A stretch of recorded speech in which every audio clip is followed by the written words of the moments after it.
U.S. Billboard #1s. I describe Cher's career as badass and eternal. Over 100 million record sales worldwide. Cher is unstoppable. She does it her way, and she never gives up. And a career that has spanned over an incredible 6 decades. When the phone rings and they say, do you want to work with Cher? Your response is, hell yeah, of course I do. Cher is the goddess of pop. She has been at the very top of the game in every genre of music that she's performed. This is the story behind the 3 songs that have made Cher one of the biggest stars in pop history. From her 60s breakthrough,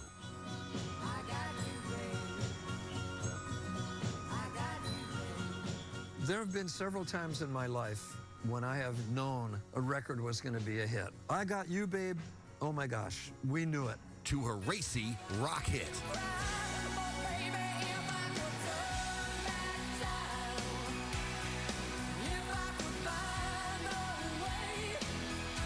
She was doing it her own way and not apologizing for it. And the dance track that would revolutionize music forever. The story of pop music history is really unthinkable without Cher. This is Cher and the story of her songs.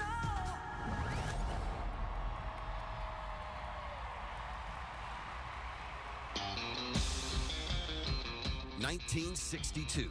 And there's a big splash on the California coast as surf culture explodes onto the scene. Marvel Comics give their newest superhero, Spider-Man, his big break. While astronaut John Glenn heads for the stars as he becomes the first American to orbit the Earth.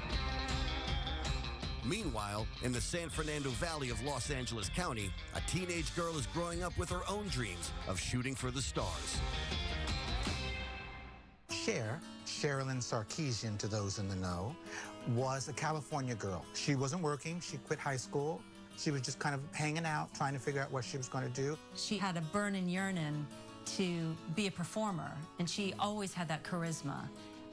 And her dream was to be, as she said, up there. First, she thought she wanted to be an actress, but she had no inroads to the industry. She just wanted to be famous, and she didn't know how. At 16, Cher quits school, leaves home, and heads to Hollywood. She was hanging out with friends and trying to make contacts to get into the business, but, you know, it wasn't easy. To make matters worse, Cher was having trouble fitting in. Cher was a weirdo. You know, this was someone who was traipsing around Sunset Strip, getting kicked out of places because they thought she was too strange. She wasn't pretty enough. There were a few people who would look at someone as unusual as Cher and think, this is a superstar. She felt very insecure about her teeth. They were crooked, they overlapped. She felt insecure about the fact that she had a big nose. She's not the conventional, like, blonde, blue-eyed, West Coast glamour puss. With nowhere to stay, Cher is down on her luck. But all that would change after a chance meeting with a 27-year-old record promoter named Sonny Bono. Cher first met Sonny at a place called Aldo's. It was kind of a coffee shop where all the cool kids hung out in the 1960s, those who wanted to be in show business. She was this girl from nowhere who knew no one, and it felt like fate had brought them together. The way it all played out was Sonny said to Cher, well, if you're hard up, you need a place to stay. You can stay at mine if you want to cook and clean. And she went, I'm not cooking and cleaning, but I need a place to stay.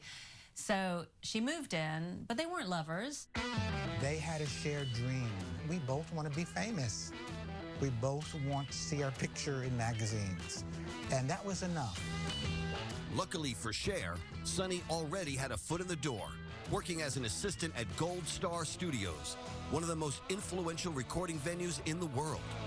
A studio that was making mega hits for the Crystals, the Ronettes, and the Monkees.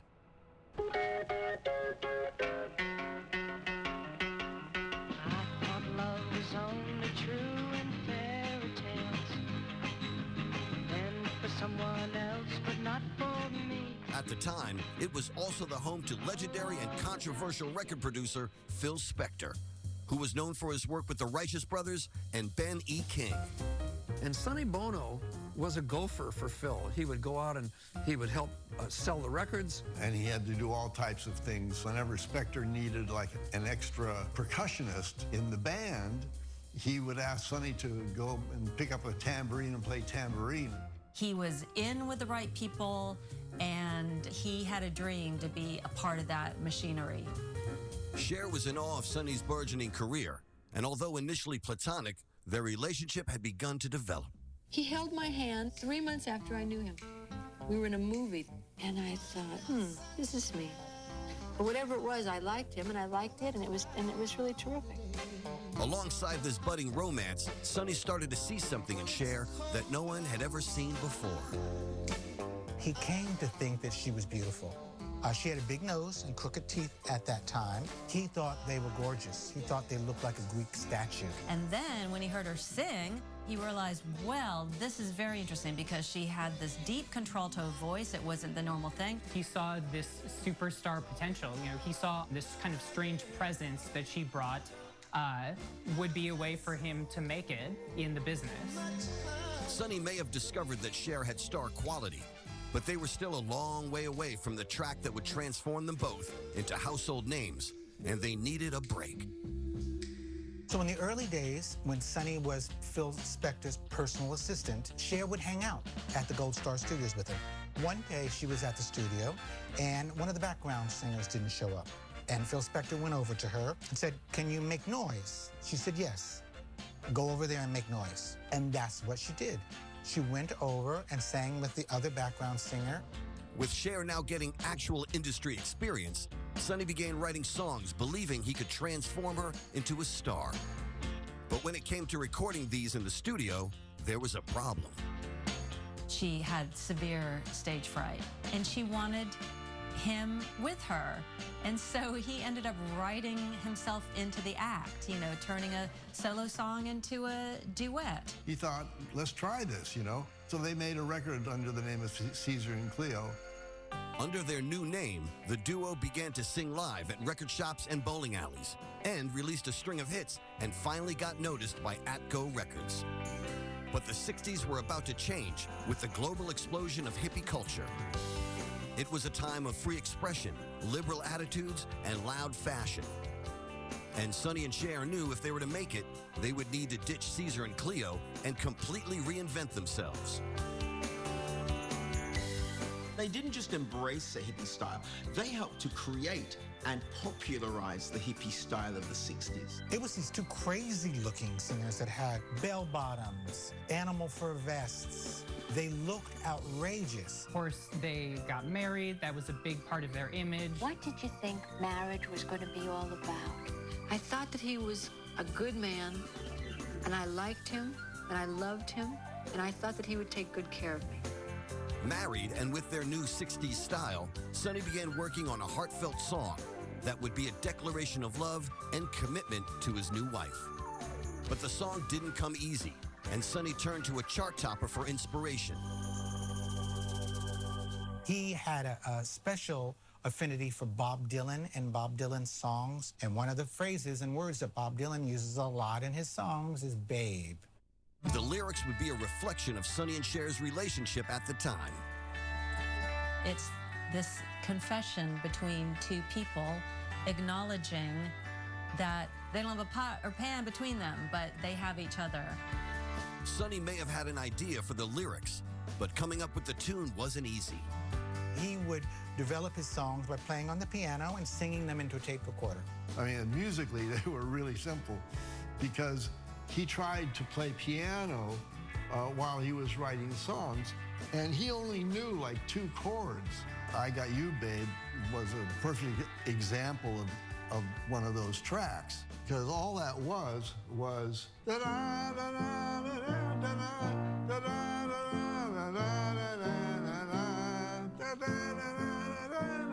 you know, that's all that was. I mean, if you tear it down to its bones. He wanted to show Cher what he was working on, and she was already asleep.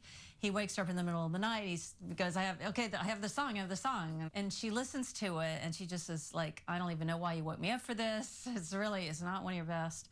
I'm going back to bed. But Sonny knew that I Got You, Babe had potential, and he turned to the Wrecking Crew, a group of session musicians who played at Gold Star Studios to help him record it. This was a ragtag group of musicians who never really got the credit they deserved, even though any music you've heard from the 1960s, the Wrecking Crew was part of it. Amongst them, guitarist Don Peake. The day that we recorded I Got You, Babe, we went to Gold Star. The room was jam-packed with 12-string guitar, with acoustic guitar, with electric guitar, with 2 bass players, 2 or 3 piano players, a harpsichord, and it was very clear that something special was going on.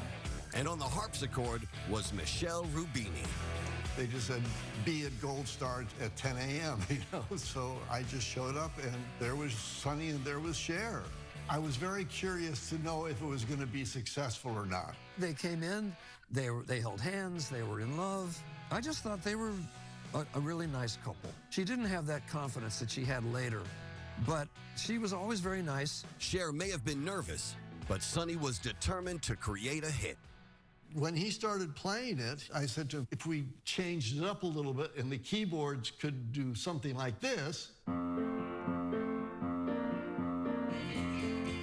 it'll get more of a rhythmic feel.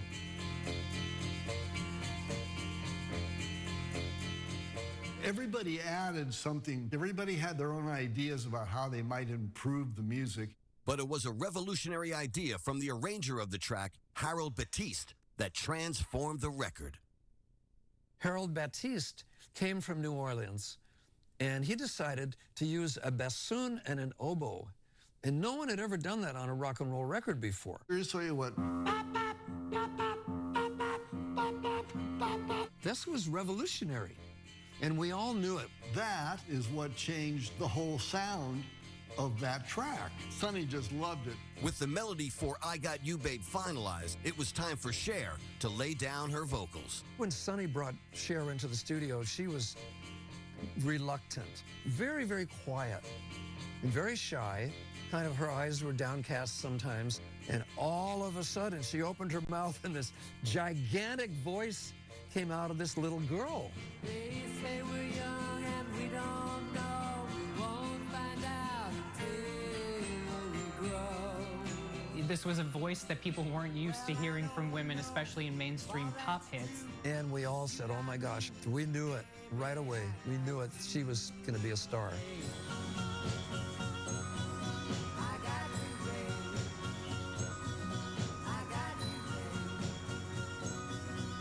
I still love it. I still think it's great. It makes me feel terrific when I listen to it. The track may have been a hit with the musicians, but the record label wasn't convinced. And Sonny and Cher would have to take matters into their own hands if their dreams of superstardom were ever going to come true. Sonny and Cher just took over the airwaves. It was on every station. But their pursuit of fame had drastic consequences. Sonny said to her, you're killing our career by doing this. So he was sort of threatening her, but she couldn't live a lie anymore. Special delivery. Dominant. In the mid-1960s, newlyweds Sonny and Cher recorded I Got You, Babe as a tender tribute to their relationship. The track would change their lives forever and be the spark to ignite Cher's incredible career. This is the story of the 3 songs that established her as one of the biggest artists in the world. In the summer of 1965, Sonny and Cher meet Ahmet Ertegun, the head of Atco Records, to try to persuade him to release I Got You, Babe as a single. But he wasn't convinced. Sonny went behind his back. He had many friends in the recording industry out in LA. He brought I Got You, Babe to the biggest DJ at the time, and he said, play this nonstop. Cher and all of their friends started calling the radio station and requesting it. And so you pretty much couldn't escape it in LA. Sonny and Cher just took over the airwaves. Sonny's perseverance paid off, and Ertegun agreed to release I Got You, Babe as a single. They say we're young and we don't know. We won't find out until we grow. The loved-up couple go on to give an intimate performance which captures the attention of the world.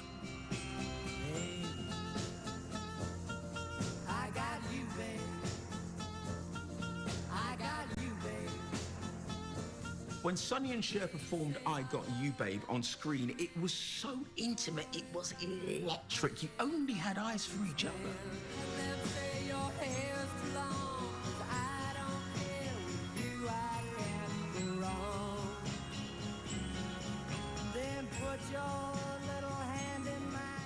Two of them together changed a generation. And together, they become youth icons around the world. And I think the kids like this symbol, to see two people married that really do enjoy each other and love each other. And they like the music and the way we dress. They had the love story and the image, but they also had the song. Everything about it was perfect, and that's what it takes to make a hit record. This love story was transmitted into millions of homes. Sonny and Cher had arrived, with I Got You Babe selling an enormous 1 million records and spending 3 weeks on the top of the Billboard chart in 1965.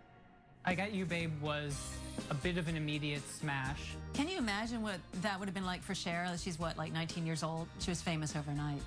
Sonny and Cher arrived. What a commotion they caused. With its phenomenal success and cultural impact, I Got You Babe was an instant classic, but the fame-hungry pair wanted more. The minute it got onto the charts, Sonny was right back in the studio making the next record. They released a string of follow-up tracks, but none reached the heights of I Got You Babe. And within just 2 short years, the hits had all but dried up. In the 60s, pop music was changing, forget every year, it was changing every month, every week. And Sonny and Cher were not changing with the times. And in their place were the likes of Jimi Hendrix, Cream, and Jefferson Airplane. One pill makes you larger and one pill makes you small. Sonny and Cher couldn't compete with these major rock acts and had hit rock bottom. By the end of the 60s, Sonny and Cher are reduced to playing small rooms, supper clubs, totally not hip at all. Their fame may have been faltering, but in 1969, their world was transformed when Cher gives birth to their first child, Chastity. And soon after this life-changing moment, a turn of events breathes new life into their career. They're out of the spotlight, but it gives them a freedom to kind of explore a different side of themselves. And, Cher's growing up, and she starts to exhibit more of her natural, sardonic sense of humor, where Sonny becomes the butt of jokes. She mocks his short stature and his big nose, casts aspersions on his manhood. And that developed into something that people liked. When was the last time you had a big laugh? On our wedding night. The audiences would laugh. They were responsive. So that was getting a bigger reaction than the music. Sonny and Cher's onstage chemistry was spotted by a CBS TV exec, and in 1971, they were offered their very own TV show. And this platform gives Cher a new belief in herself. I felt Cher coming out. I felt her becoming more willing to kid around and to be more present. As she became more confident. The Sonny and Cher Comedy Hour was a huge success and saw the whole of America fall back in love with the couple. Cher may have been back on top, but despite their perfect on-screen reputation, Sonny and Cher were no longer the perfect couple. They weren't in a passionate, happy, romantic relationship. Sonny certainly had many, many infidelities. Cher looked the other way, as people do when they don't want to see the truth. And then it just built up. She said, I'd rather live the truth than live a dream that was making me unhappy. In 1975, after 13 years together, Sonny and Cher get divorced. Sonny said to her, "You're killing our career by doing this." So he was sort of threatening her, but she couldn't live a lie anymore. I was very, very sad when they broke up. I thought it was just terrible. With Sonny no longer by her side, Cher is forced to branch out completely on her own. And when she does, she's faced with a decade of creative difficulties. Cher was not a big fan of the music she was making in the 70s. Before completely reinventing herself and crashing back in style, with an 80s hit that was one of the most famous records of the decade.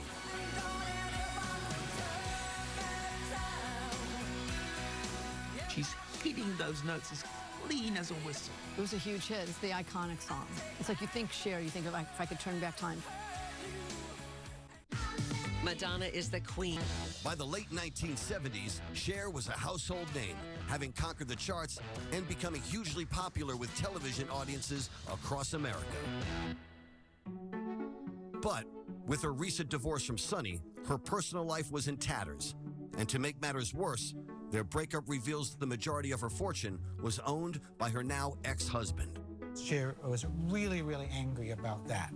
It's a betrayal. Forget the betrayals of infidelity. That's small. You were taking my money. I had a lot of inner strength that I'm now finding that I have, thank God, because I really need it right at this particular time in my life. Desperate to make a living, Cher goes back to the recording studio, this time as a solo artist. But once again, the musical landscape had changed.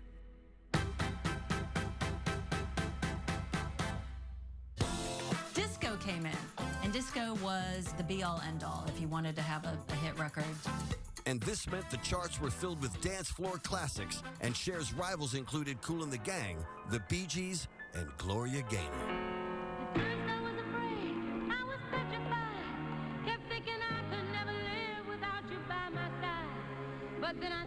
Cher embraced the genre and released a handful of disco-sounding records, including Take Me Home, Wasn't It Good, and Hell on Wheels. These singles were a hit on the dance floor, earning Cher considerable success. But deep down, she knew it wasn't the role she wanted to play. Cher was not a big fan of the music she was making in the 70s. She had always wanted to sing rock, harder rock music. But the argument was, well, I guess I'll keep recording this stuff that I don't really care about because it seems to be what the public is eating up. By the 1980s, Cher was ready to take a break from music and instead focused on her childhood ambitions. Cher's first love as a kid was the silver screen. As far as she was concerned, the music thing was a side hustle. She moves from LA to New York City in pursuit of acting roles. 1983, star in a Broadway play called Come Back to the Five and Dime, Jimmy Dean, Jimmy Dean. She gets great reviews. This performance accelerated her career. It led to her being offered roles in Hollywood films. Cher went on to star alongside Meryl Streep in Silkwood and Susan Sarandon and Michelle Pfeiffer in The Witches of Eastwick, before winning the Academy Award for Best Actress for her role in the 1987 film Moonstruck. I didn't think I was going to win. It just didn't seem like a possibility. Cher may have become the queen of Hollywood, but the headline writers were more interested in her racy lifestyle. She was living life on her own terms, some tattoos, high-profile boyfriends. She dates Tom Cruise, Val Kilmer, Gene Simmons, Richie Sambora from Bon Jovi. She also had a number of public spats with celebrities, including talk show host David Letterman and pop rival Madonna. Do you go jogging like Madonna? You mean like my best friend, Madonna? Yeah. I thought that was a subtle way to drag her in. How about dragging her in by her hair? And the way her looks had changed also came under scrutiny. The tabloids were also very keen to talk about Cher's plastic surgery. Her teeth are different, her nose is different, and her lips are different. I think that everyone wants to be attractive, and so you do what you can do to be attractive. Cher was proving to be unstoppable, and by 1989, she was eager to return to musical stardom. And this time, it would be on her own terms. It was a time where big power rock ballads were happening, and Cher had always wanted to be a rock singer. Cher just had to find the perfect hit, and songwriter Diane Warren believed she could provide it. The legendary hitmaker, who would go on to write some of Celine Dion's and Aerosmith's biggest songs, felt her pop rock track, If I Could Turn Back Time, would be the perfect vehicle for Cher's musical comeback. I just was writing the song and thinking, like, there's no one, better for this song than Cher, because at the time, I think she was dating someone who was, like, a lot younger than her. And she's someone who's eternally young. The idea of Cher singing If I Could Turn Back Time is very apt because it sort of suggests that she's longing for a time when people accepted her without question. The sentiment of the song may have been the perfect fit for Cher, but she wasn't convinced it would be a hit. She didn't want to do it. She hated it. Maybe it was too close to home. Maybe it was so perfect that she's like, it's kind of too close to my life. I don't know if I want to sing this. Cher may have been reluctant, but Diane wasn't about to give up. Went to the studio and I literally grabbed her leg and said, I will not let go until you say you will at least try the song. Just try, sing it. If it sucks, you still hate the song, I'm out some money and you were right. But if you go in there and it's what I think it is, it's the song of your life. And all of a sudden she goes, okay, let go of my leg. Diane may have finally got Cher's consent, but there was no guarantee she'd turn up to record it. Award-winning producer Guy Roche, who has worked with Celine Dion and Rod Stewart, was waiting patiently for her in the studio. We were like, it's either going to take off or not, because she's still refusing to do the song. So we had no idea how things would turn out. She did show up. And we all say hello, and Diane is cracking jokes all over the place, trying to loosen her up. She was not in the mood to do it, and maybe it has to do because she hadn't sung for a while, or it was a new record. When I was in the studio and I was there looking in her eyes that day, and as much as she hated that song, I knew there's no one else that could do the song. It's Cher's song. She kept saying, no, I hate this song. I hate this song. I can't do this. And finally, she agreed to go behind the mic and sing the song.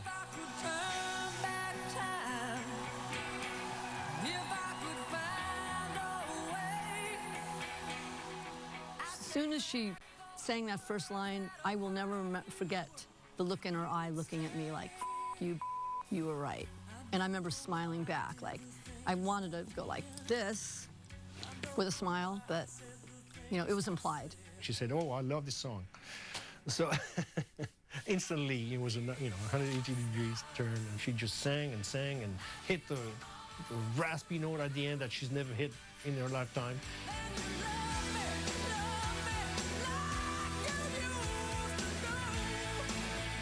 Vocally, she was somebody at the peak of her powers, an absolute mistress of her craft. She's hitting those notes as clean as a whistle. It's a superb vocal performance. When Cher sang that song, it was beyond what I thought it would be, because she acts out her songs, she brings them to life. She lives them.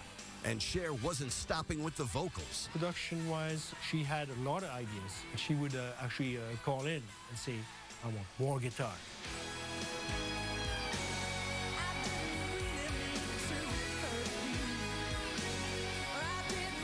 Everything turned out right, and mainly because of Cher's direction. And with the recording completed, it was time for Cher to make waves with a music video filmed aboard battleship USS Missouri.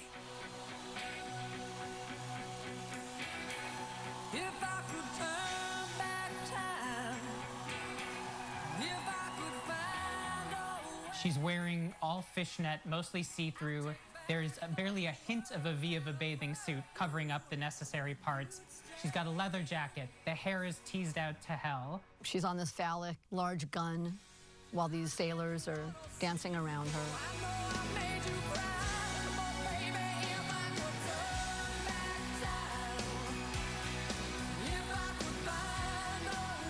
You can clearly see the tattoos on her bottom.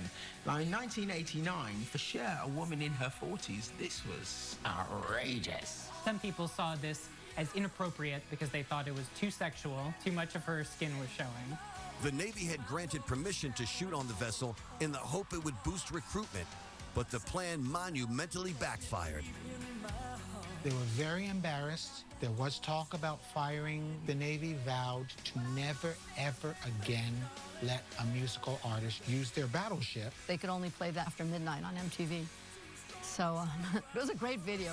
The video may have offended the Navy, but it recruited Cher a whole new fan base. Cher presented herself as the other, as someone different, or someone who was misunderstood, and that was attractive to gay people. That love grew when we saw this video, because she was doing it her own way and not apologizing for it. This is who I am. This is what you get. If you don't like it, you can go somewhere else. Too strong to tell you I was sorry. Too proud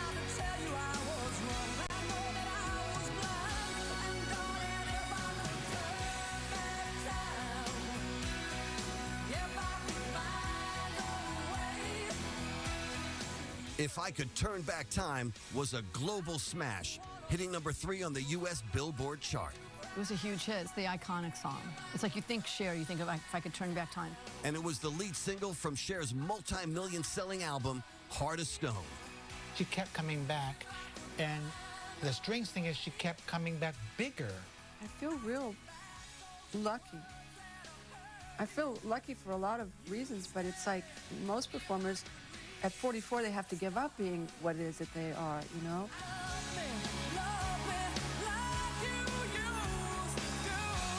Cher may have ruled the airwaves, but it was to be another 9 years before she would record her next classic, a hit that would see her redefine pop music single-handedly once again.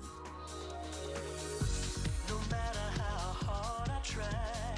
She created this sound. She did it first and she did it the best. No one was expecting this 52-year-old woman to come out of nowhere with a sound that no one had ever heard before. Do you believe in life after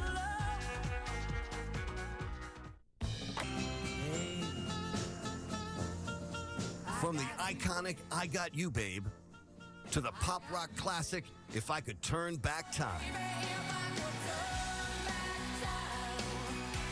This is the story of the songs that have defined Cher's career across a remarkable 6 decades.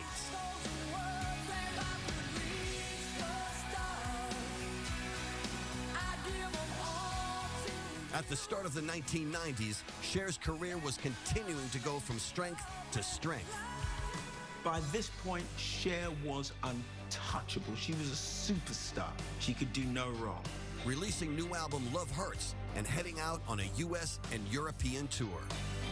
But just as she reached another career peak, Cher's personal life is thrown into the limelight, with her first child, Chastity, revealing a close-knit family secret by publicly coming out as gay. And their relationship would remain in the spotlight, especially when Chastity began transitioning from female to male in 2008, then becoming Chaz Bono. But in the early 90s, Cher's private life is also making headlines after she contracts a debilitating illness that leads to her career drastically hitting the buffers. Cher was diagnosed with Epstein-Barr syndrome, and she suffered from chronic fatigue, and she was out for the count. During her recovery, Cher was forced to turn down a lot of work. And by the mid-90s, she was a long way from her past successes. But after signing to Warner Records UK, she was ready to reinvent herself once again. I've done so much more than I thought I would do, you know, and yet I'm not finished. And it was up to the chairman of her new record label, Rob Dickens, famed for his work with Madonna and R.E.M., to find the song that would propel Cher back to the top. I thought if Cher's going to have a hit record, it's not going to be another Turn Back Time. It's going to have to be something new. Rob Dickens decided that the best move for Cher's career was for her to fully lean into her gay audience. He thought that was the future of her career. So I had a meeting with Cher and said, look, why don't we do something that they will love? And Cher said to me, you mean a dance record? I said, well, yeah. So he said, I'm not making a dance record.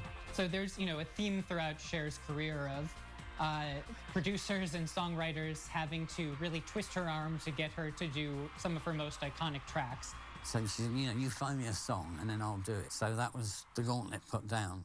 Rob went searching for Cher's next big hit and came across a tape of short demos. So we get to track 9, which was called Believe. And it's the chorus that we all know and nothing else. I thought, I love this. I've got a hit chorus, but I've got no song. After passing through the hands of 6 songwriters, Believe finally started to take shape. So I took their roughed up demos and I sent it to Cher. She rang me and said, I love this. Cher may have begun to believe, but she was keen to stamp her own mark on the record. The lyrics to Believe are about a young woman pining for somebody who isn't giving her what she needs. And Cher ended up writing stronger lyrics that were about, you know, like take time, step back, look at your life, and, you know, do what's right for you. It almost was like she was writing it for herself. In January 1998, with Believe written, Cher heads to London to record the track. But just as the session starts, tragedy strikes. At the age of just 62, Cher's ex-husband and career collaborator, Sonny Bono, loses his life in a skiing accident, and Cher rushes back to America to give a heartfelt eulogy at his funeral. The most unforgettable character I've ever met. And for me, that person is Sonny Bono. And no matter how long I live or who I meet in my life, that person will always be Son for me. A devastated Cher still had work to do and returns to London to finish Believe. But it still doesn't sound like the hit she was looking for. She had been working on the track quite a long time with producer Mark Taylor. There was a lot of back and forth, a lot of arguing about it. It was flat. It was monotonous. Both of them kind of realized the same thing. Something needed to be different with the vocals. With nothing to lose, Cher agrees to Mark Taylor's suggestion to use a pioneering effect on her voice, something that had never been done before in commercial music and takes everyone by surprise. I get a phone call from the producers going, she's done this thing on her voice, and we're not sure, but she's very adamant about it. Will you come down? So I drive down to the studio and I hear it, and there's this auto-tune. No matter how hard I try, you keep pushing me aside and I can't break through. What it does, if someone sings slightly out of tune, that little bit flat, a little bit sharp, you can just pitch, just give it like a 1 on the auto-tune, and it will just bring it into tune. What they did is they just turned it up to 10. So it sort of roboticized the voice. So I went down and said, but Cher, what you're famous for is your voice, and this is kind of making it robotic. And maybe we just dial it back a bit. And she said, anyone touches that over my dead body. Nobody had heard autotune before used like that. It was the first time it was ever used in pop music. Autotune was nothing to do with whether or not she could sing it in tune. The autotune was to create an effect, to create a record that sounded different to every other record on the radio. I can feel something inside me say, I really don't think you're strong enough now. With the track recorded, Cher just needed an upbeat music video to match her new sound and image. When the phone rings and they say, do you want to work with Cher? Your response is, hell yeah, of course I do. I can feel something inside me say, I really don't think you're strong enough now. Brought to you by No. No matter how hard I try, you keep pushing me aside and I can't break through. In 1998, Cher had reinvented herself once more and was ready to release Believe, her first ever dance record. But the track wouldn't be complete without a music video, and director Nigel Dick answered the call. When the phone rings and they say, do you want to work with Cher? Your response is, hell yeah, of course I do. So I jump in the car, drive up to Malibu, and knock on the door, and you go inside and suddenly you're sitting in front of Cher. I laid a bunch of pictures out of magazines on the floor, and I said, do any of these inspire you? And she pointed out a picture of 3 girls dancing in a disco, and she said, I think there's a story in that. On the morning of the shoot, I remember going, oh my God, I'm talking to somebody who's won an Oscar, somebody had this extraordinary career, and I was stumbling for words for a moment, and she just put her hand on my arm and she said, Nigel, when I'm at home, I want you to be nice to me. When I'm on set, I just want you to tell me what you need me to do, which was a lovely moment, and I was very grateful for, and I relaxed, and we got on and we did the job. No matter how hard I try, you keep pushing me aside.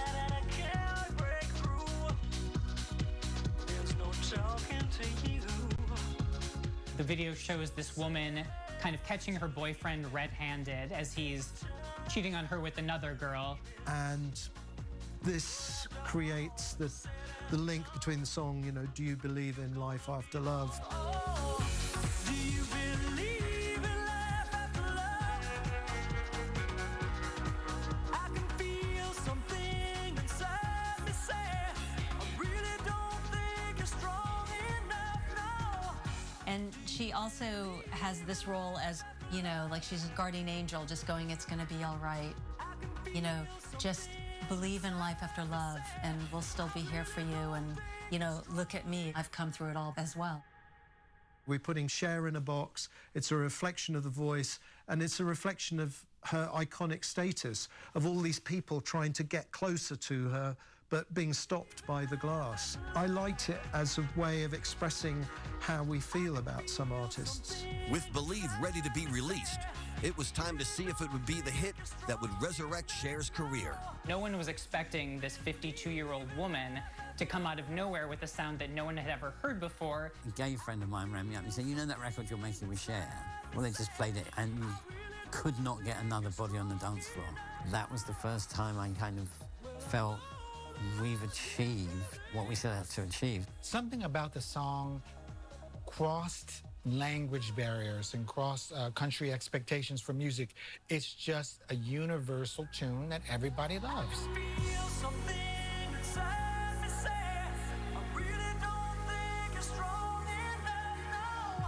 Believe was #1 in over 20 countries and sold over 11 million copies, with the use of auto-tune becoming known as the Cher effect. Believe was absolutely massive. It was the biggest record of the year, and it became the template for so many other records of its time. The Cher effect caught on, with auto-tune being adopted across the pop spectrum, from Madonna to Britney Spears. With its worldwide acclaim and influence on the new generation, Believe cemented Cher's position as a pop icon.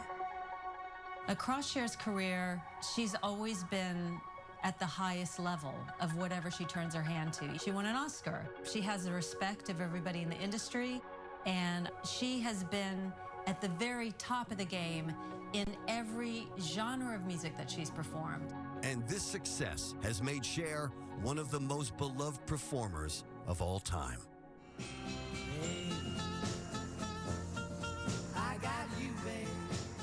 She's a visionary. She makes people excited just being the human being on the earth that she is. People love her with a passion.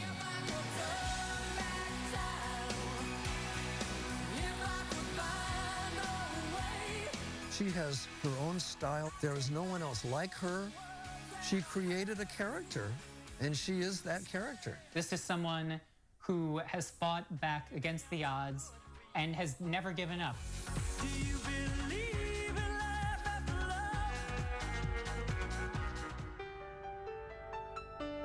love? She's been extraordinary in that she's always tried to do different things.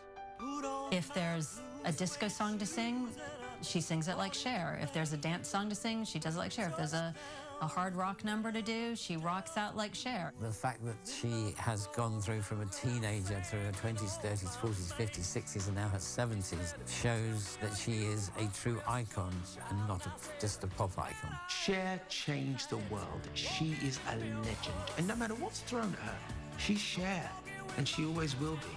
I describe Cher's career as badass and eternal. You will never be able to count Cher out. Don't even try.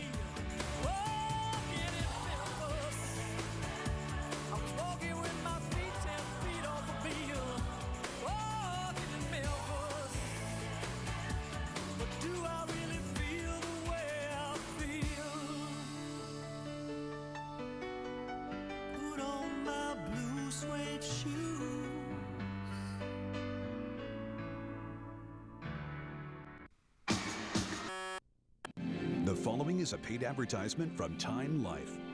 Some stars are beautiful. Some stars are talented. A precious few are icons. And only one is Cher.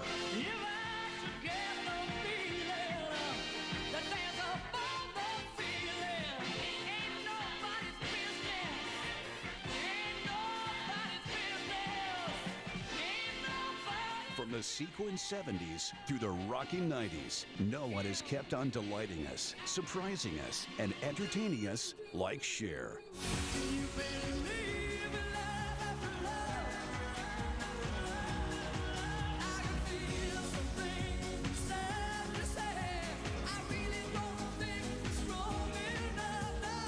And she's not done yet.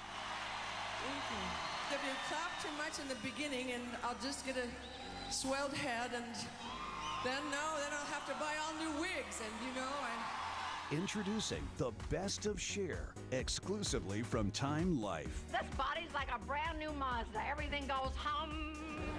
Yeah, well, this body goes woo!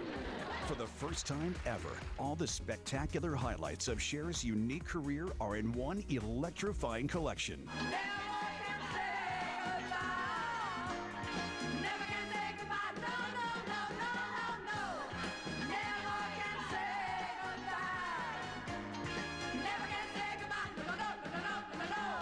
This is the story of Cher. You come out here singing and moving your hair and licking your lips and shaking your hips. I mean, you got more than attitude. You got an attitude. All I really wanna do, yeah, is baby be friends with you. Is baby. A story told in music, classic comedy, and fabulous clothes. What are my real measurements?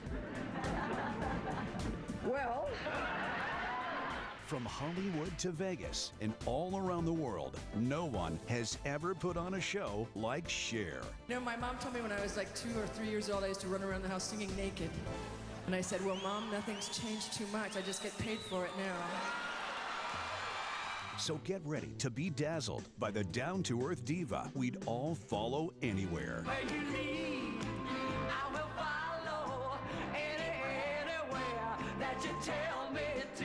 If you need me to be with you, I will follow where you lead. Baby, if I turn back time, if I find no way, I take back those words that have hurt you, and you say, baby, I found someone to take away my heartache, to take away the loneliness I've been feeling since you've been gone. Ladies and gentlemen, Cher. I guess I always wanted to kind of do this thing, you know, dress up strange and be funny and make people laugh. There's only one thing that I really don't like. Oh, and that's one of them. But seriously, moving right along, keep it down. Cher always knew she was special. I just enjoyed flying over here, especially for you, and interrupting my Christmas vacation. You wouldn't do it for anybody but me, I right? wouldn't do it, really, I wouldn't do it for anybody else but you. Hey, well, I'm really glad you're here, I swear. Well, so am I. Do you know, you're the sort of person that in 50 years' time will still be going strong. Her mother knew it. Her sister knew it. This is my mother, Georgia, and this is my sister, Georgiana. She just told me I should gain 10 pounds. Have you been talking to my mother? Soon, she met a little guy with a big personality, and he knew it too. Of course, you probably know them much better by their first names, Sonny and Cher. They say we're young and we don't know. We won't find out until we grow. Well, I don't know if all that's true, 'cause you got me, and baby, I got you. Babe, I got you, babe. As the it couple of the 70s, Sonny and Cher sang and laughed their way into our hearts. Oh, I think I am falling in love. Again. I think I am falling in love. And I am falling in love with you too. Soon, it was time for Cher to break out on her own. Since I'm already fairly short, if I agreed to grow a mustache, could I be a replacement for Sonny? No, nobody could be a replacement for Sonny. Take it from me. And she came out swinging.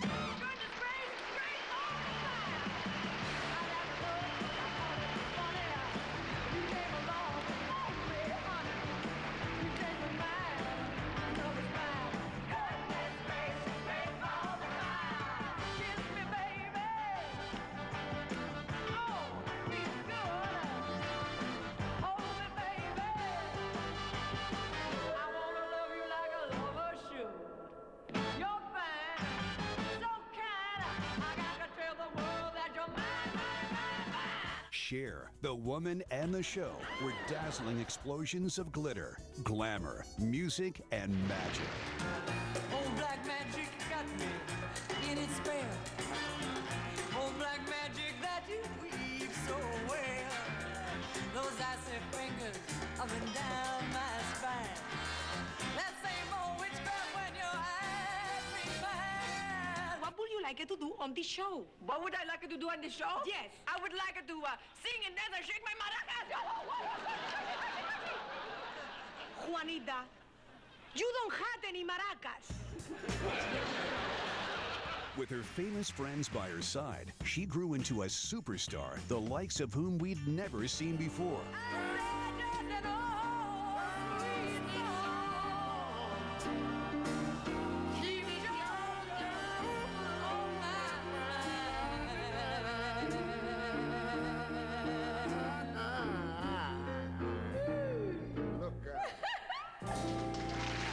Cher made sure we couldn't look away. And after all these years, we've still got our eyes on Cher.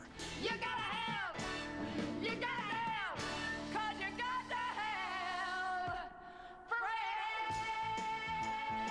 She has something unique to her, and you're not going to get it anyplace else. You're going to get it from Cher. This week I was very particular in selecting my little dress here. You know, it's kind of a little bit of this and a lot of this. Introducing the best of Cher, exclusively from Time Life. Tell Laverne all about it, baby cakes. Now, for the first time ever, the stunning scope of Cher's sensational life on stage is available in one exclusive collection. We got a lot of good stuff for you, so you guys just stay cool. Cher has delighted audiences for decades, and now she's all yours. Let me try and explain it. Listen carefully. You'll get 10 episodes of Cher's very own show, featuring the biggest hit songs, the latest fashions, and her famous friends. She got electric boots. I'm Moha Sue. You know I read it in a magazine.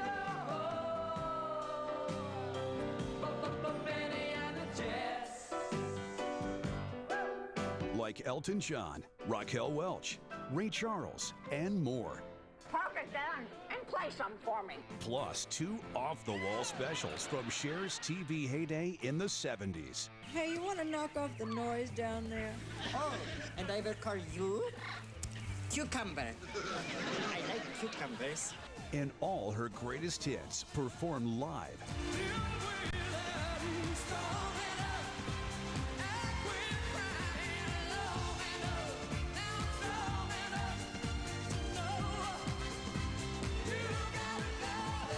In 2 full-length concerts from her jam-packed arena tours. I think you're probably going to get a lot more than you expected tonight.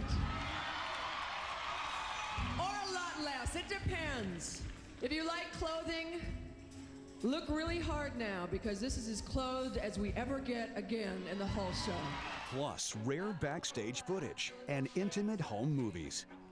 Now you have to imagine, I'm in the dental floss outfit that you see on TV. Okay? For those of you who've seen MTV, I'm in this little bit of black dental floss, one of my friends call it. You'll own all this on 8 DVDs, packed with Cher, and more Cher, all for just 5 payments of $19.99. And that's the most ridiculous thing I ever heard. Plus, each DVD is bursting with bonus features, including rare appearances and exclusive interviews, including a brand new interview with the legend herself. What I do on stage, I could never do in real life. It's a different world for me. And if you order in the next 18 minutes, we'll send you even more Cher. Listen, time is valuable, folks. You'll get a free bonus DVD featuring the full-length documentary, Dear Mom, Love Cher. You'll meet Cher's family and hear the wild stories of her early days. Shall I tell them about the time that you were arrested for car theft? Oh, sure. Let's Do we have to jump right to there? It was funny. It was funny. Can I tell it? Absolutely. Well, can you? I think you may. And as a special gift just for you, a lookbook featuring the most glamorous and jaw-dropping creations of designer Bob Mackie, inspired by his magnificent muse. But she's got something that nobody else has. She looks like nobody else in the business. And will deliver all this entertainment right to your door, absolutely free. Truly amazing, right, ladies? You won't find this collection in stores, and your satisfaction is guaranteed. This party is a guaranteed smash. If you're not screaming for an encore after watching the best of Cher, we'll refund 100% of your purchase price. No questions asked. Oh, I like that, okay. So order now and get the best of Cher. 10 full episodes of Cher's hour-long variety show, 2 never-before-released TV specials, 2 full concerts live from Las Vegas, and exclusive extras including rehearsals and Cher's personal camcorder footage. Plus your free bonus DVD of Dear Mom, Love Cher. That's 9 DVDs, over 15 hours of mind-blowing entertainment, plus the exclusive Bob Mackie lookbook, all for just 5 payments of $19.99. And we'll ship it for free. These are all the best shows, concerts, comedy, and more from America's all-time queen of the stage. This is me in a nutshell. Share the love. Love the Cher. Order now. May I use your phone? Sure. Thank you. I have to call the auto club. I have a flat. A flat what, honey? Whoa! It make little bumps on my skin. Oh, they're just goosebumps. If you think that's something, come on over here and I'll show you some steps that'll make your figs fall off. Cher is one of a kind, and her legendary TV specials are out of sight.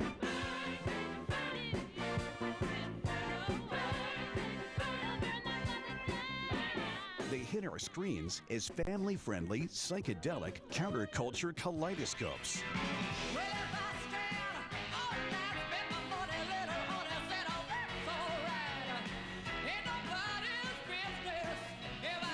Zany, colorful fun with huge stars like Dolly Parton, Lucille Ball, Andy Kaufman. Hey, that's a terrific looking outfit you got on. Everyone came to play, and everyone took chances. You're comparing your magic to mine. That's like comparing Miss Piggy with Anne Margaret. Well, if you want to think of yourself as Miss Piggy, I'm not going to stop you. Oh, excuse me, you two, but would you please... Hey, butt out, kid. But the magic was just beginning. Before we go any further, we have to raise the lights because I have to see something, okay? Okay.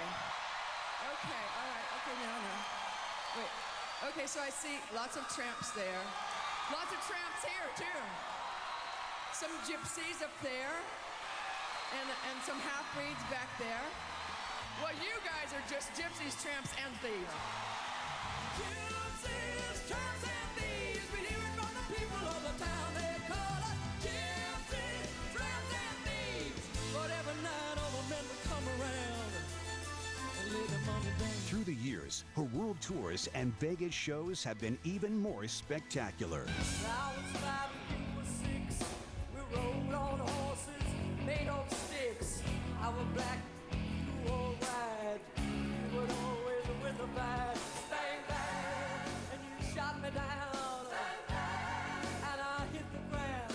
Bang, bang, that awful sound. Bang, bang, baby shot me down. She turns back time and takes us all along for the ride.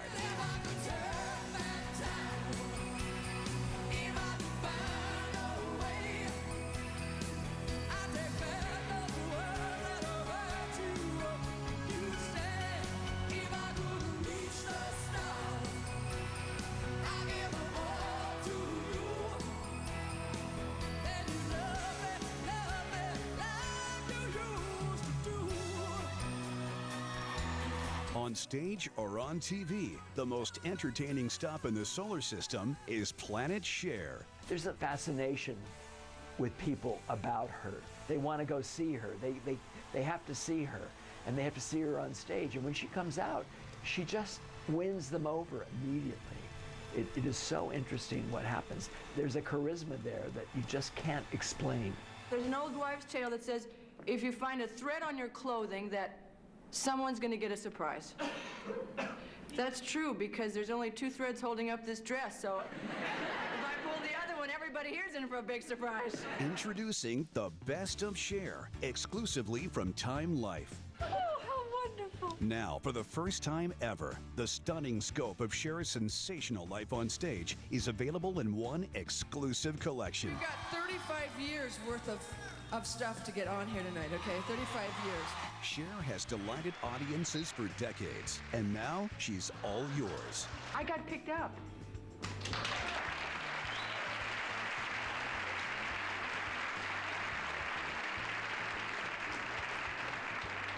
For those of you who don't know what picked up means, that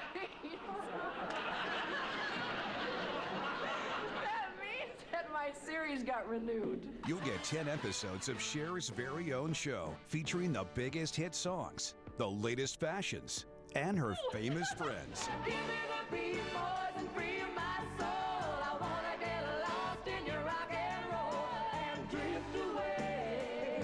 Like Linda Ronstadt, Charo, Bette Midler, and more. 'Cause I'm a woman, W-O-M-A-N. I'll say it again. Plus 2 extraordinary specials from Cher's TV heyday in the 70s. I'm saved. People, let me tell you about it. Ain't gonna go, no, I'm saved. I'm saved. I can't preach until you're deaf and dumb. I'm in the soul-saving army. Beating down that pretty red strong. And all her greatest hits performed live in 2 full-length concerts from her jam-packed arena tours. And you may have lovers wherever you roam. But sooner or later, ooh, we all sleep alone. Plus rare backstage footage.